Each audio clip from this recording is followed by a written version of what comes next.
नमस्कार, आप सुन रहे हैं ये पुस्तक बक ब्लू पर। अध्याय 28। नहीं स्वीकार किया राष्ट्रपति ऑफ नेशन का पद। नेशनल सरकार तो निर्दलीय या यो कहें सर्वदलीय सरकार थी। निवर्तमान सरकार की रूलिंग पार्टी जो उस समय तक बहुमत में थी, जब तक उसके 55 सांसद सुप्रीम कोर्ट से अयोग्य घोषित नहीं हुए थे। 55 सांसद आयोग और उनकी सरकार को अल्पमत के कारण जाना पड़ा था। दूसरी ओर 12 स्टेटस की सरकारें भी सुप्रीम कोर्ट के फैसलों के बाद स्थिति बदल गई थी। अब नेशन राष्ट्र के राष्ट्रपति अशोक सूर्यवंशी पहले की रूलिंग पार्टी के सपोर्ट से बने थे। अब स्थिति बहुत बदल गई थी, अतः उन्हें दूसरी टर्म में राष्ट्रपति का चुनाव जीतना असंभव हो गया था। फिर भी पहले वाली रूलिंग पार्टी राष्ट्रपति का चुनाव लड़ने की प्लानिंग जरूर कर रही थी। वे नए राष्ट्रपति पद के किसी उम्मीदवार को अंतर निर्विरोध चुनने देना नहीं चाहती। कल प्रधानमंत्री त्रिक्षनेशन वंशी और विना विभाग के मंत्री श्री नरोत्तम दास की अभी के retired chief justice of nation के साथ प्रधानमंत्री निवास पर चाय पर मुलाकात की। मीडिया को भनक लगी तो अनुमानों का दौर शुरू होना बड़ी बात नहीं। सब जानते थे श्री रवि ने नेशन का प्रधानमंत्री पद स्वीकार नहीं किया था, जबकि पूर्ण संसद ने उनसे आग्रह अनुरोध किया था और ये भी कहा था अभी उन्हें अपने कर्तव्य पथ पर, न्याय पथ पर चलते चलते अपने शेष कार्य दिवसों में अपने लक्ष्य को पाना है, कुछ बचे हुए कार्य पूर्ण करना है। मीडिया में कयास लगने शुरू हो गए। अब वो Shri Ravi chief justice of nation से रिटायर्ड हो चुके हैं। नेशन सरकार का उन्हें सर्विस में एक्सटेंशन प्रस्ताव भी स्वीकार नहीं किया था। हो सकता है नेशन की नेशनल सरकार फिर से एक बार, इस बार नेशन देश के राष्ट्रपति के रूप में देखना चाहे। उन्हें अपना मन टटोलने की कोशिश में ये तीनों प्रधानमंत्री श्री त्रिक्षनेशन वंशी, बिना विभाग के मंत्री एवं सबसे सीनियर सांसद और अभी के retired chief justice of nation Shri Ravi इसी संभावना के चलते मिले हों। पर ऐसा कम से कम इस चाय पर मीटिंग में कुछ हुआ नहीं था। पर media, TV media, social media में श्री रवि की होने वाले राष्ट्रपति के रूप में कयास लगाते देर नहीं लगी। ये बात भी उतनी ही सच थी जितने कयास जनता और अधिकारी राज्यसभा सांसद, स्टेट सरकारों के विधानसभा सदस्य भी और यहाँ तक कि नेशनल सरकार के सारे सांसद श्री रवि थे। सबसे अच्छा एक सच्चा और अच्छा राष्ट्रपति देख रहे थे। जब मीडिया के कयास खबरें बनने लगी तो जनता में एक खुशनुमा अभिव्यक्ति दिखने लगी। चारों ओर चर्चाएं और बाजार गर्म हो गया। 2 दिन बाद श्री रवि को स्पेशल इनवाइटी विशेष अतिथि के रूप में नेशनल सरकार सांसद सारे सांसदों को प्राइम मिनिस्टर प्रधानमंत्री की ओर से लंच पर बुलाया गया। इस सांसद को दी गई लंच में Shri Ravi retired chief justice of nation और अभी बने chief justice of nation Shri Naman Kumar Mehndiratta ji को विशेष अतिथि के रूप में बुलाया गया। दोनों विशेष अतिथि इस लंच पार्टी में पहुंचे।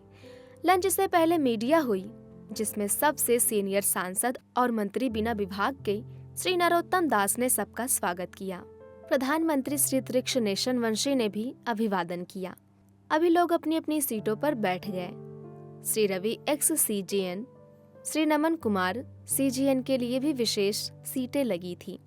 ये मीटिंग और सांसदों को लंच प्रधानमंत्री श्री त्रिक्षनेशन वंशी की ओर से आर्ट गैलरी प्रीमिसेस में पूरी सुरक्षा के साथ आयोजित किया गया। आज नेशन के नेशनल सरकार के पूरे 400 सांसद उपस्थित थे। सब यही सोच रहे थे आज कुछ विशेष होने वाला है।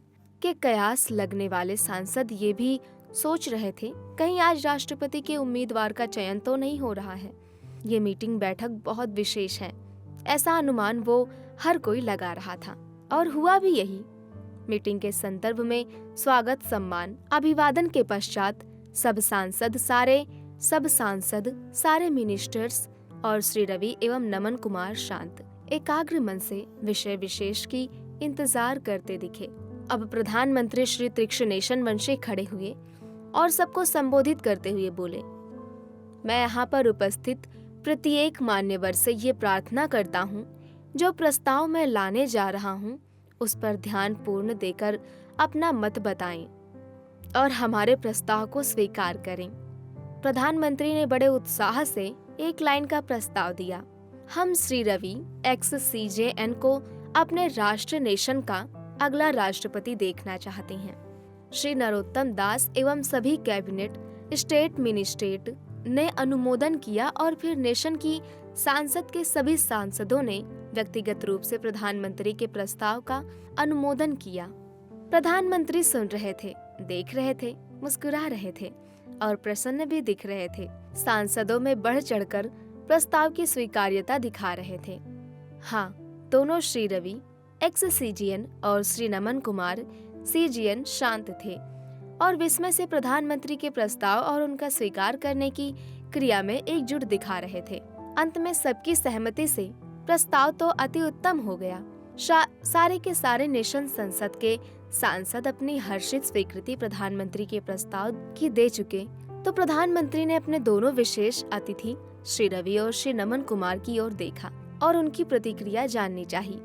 श्री नमन कुमार, वर्तमान चीफ जस्टिस ऑफ नेशन, ने खड़े होकर पहले तो प्रधानमंत्री और सारे सांसदों श्री रवि का अभिवादन किया और बोले, मैं नेशन देश के प्रधानमंत्री के प्रस्ताव और सारे सांसदों को उसे स्वीकार करने पर तहे दिल से कहता हूँ, प्रधानमंत्री का प्रस्ताव उनका महानता प्रस्ताव है और मैं मन से चाहता हूँ कि श्री रवि उसे स्वीकार और उनके नेशन के राष्ट्रपति बनने की प्रक्रिया में योगदान दें। श्री रवि ने सबको नमस्कार किया और कहा, आप सबों को दिखाए गए प्यार और सम्मान के लिए मैं आभार व्यक्त करता हूँ। मेरे लिए आपके उद्गारों का मैं दिल से गहराई से मानता हूँ। आप लोग मुझे राष्ट्रपति बनाना चाहते हैं, जबकि मैं अपने बचे हुए जीवन में देश की जनता, समाज में उन लोगों की सेवा करना चाहता हूँ, उन लोगों के बीच जाना चाहता हूँ जिनके पास कुछ भी नहीं है या जिनका जीवन अभावों से बेसहारा है,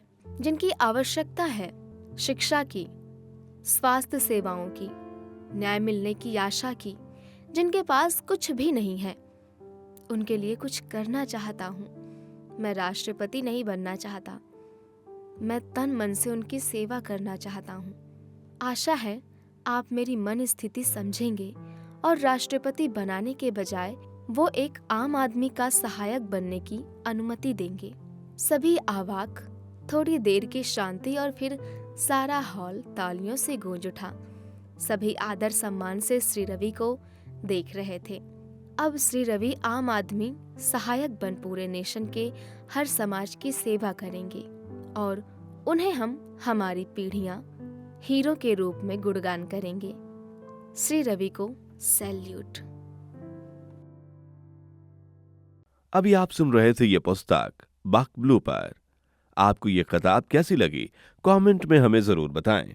साथ ही स्क्रीन पर दिए गए सभी प्लेटफॉर्म्स पर हमको फॉलो करना ना भूलें। धन्यवाद।